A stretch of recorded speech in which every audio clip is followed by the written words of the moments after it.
So the profile string currently controls the left edge of bitumen.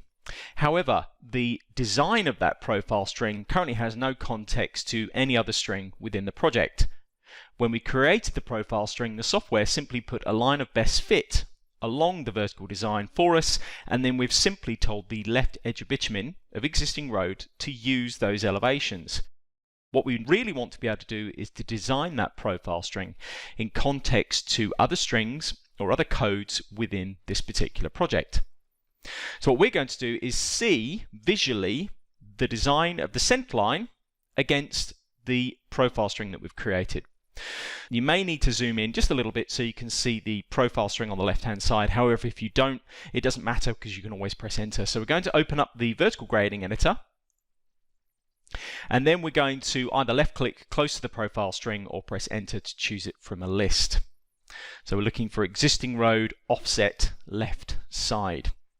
Now I'm going to make this full screen. So currently this is the design of the left edge of bitumen for existing road. It's using the elevations of this profile string.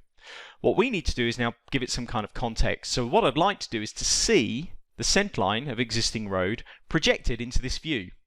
So to do this, we go up to the ribbon and click on the Design Constraints tab. In the first pull down where it says type, you'll see that we have a list of different constraints. So think of these as projections. To make life nice and simple, we're going to create 3 design constraints, but we're going to use the same design constraint type each time.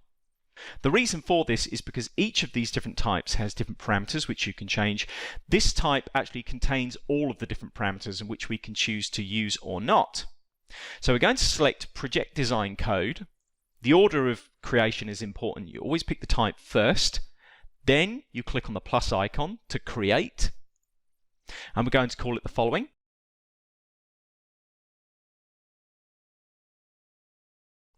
The naming is not important as long as you provide a name which represents what it is that you're trying to do. You don't have to provide a specific naming convention. We're going to click OK. You may see immediately on screen line work appearing. Now don't worry about this too much because what the software has done is it's created the constraint and has to automatically populate all of the cells at the top. Now if you haven't got your vertical grading editor full screen, and this may happen in future as well, you may see that you're not seeing some of the content in the details panel, and this is because the width of the vertical grading editor needs to be extended far enough that you can see these 2 particular areas of the ribbon. We'll start at the region panel, and this says that we're going to see the constraint projected all the way along the string, which is absolutely fine. We're not too concerned about seeing this in a particular chainage range. We then say what the reference is. I'd like to see existing road crown, and from existing road crown, I'd like to see the center line. So you see there, you can actually pick any of the codes from this particular string. So we're going to be picking the center line. At this point, all we're going to do is to click on Apply. As you do that, what you should see in the background is that the line work that you had drawn there originally is now changed, and what you're now seeing is the center line of existing road crown projected onto the design of the left edge of bitumen. So we've actually just got some simple context there between one string to another. A little bit of housekeeping for you. You may find that the colour that we've got chosen is either too faint or doesn't contrast well against other colours that you have in the vertical grading editor. What you can do is come up to the upper colour button and click on that, and then go and choose either a red, a sky blue colour, or maybe a magenta. They contrast quite well on the vertical grading editor. So I'm just simply going to go ahead and pick red and click OK. Once you've done that, you need to click Apply. And you can see there the center line of the existing road crown now being depicted a lot clearer maybe than the previous color.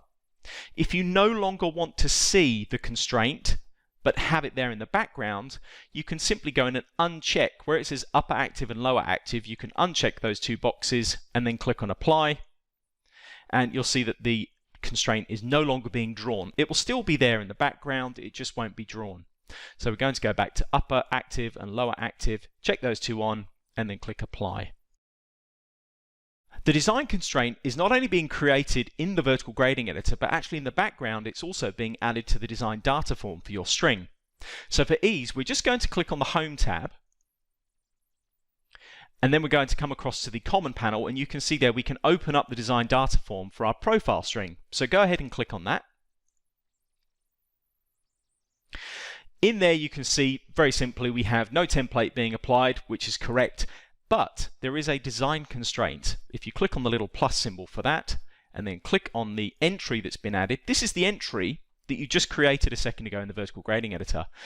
They can be added in the design data form. However, since version 19.2 onwards, it's better that you add them via the vertical grading editor, and then if you need to refine them, either use the vertical grading editor to do that, or you can actually edit the entry in here.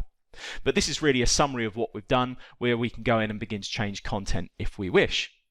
Let's close down the design data form. Now we're going to add another design constraint to project the building platform elevations again into the vertical grading editor.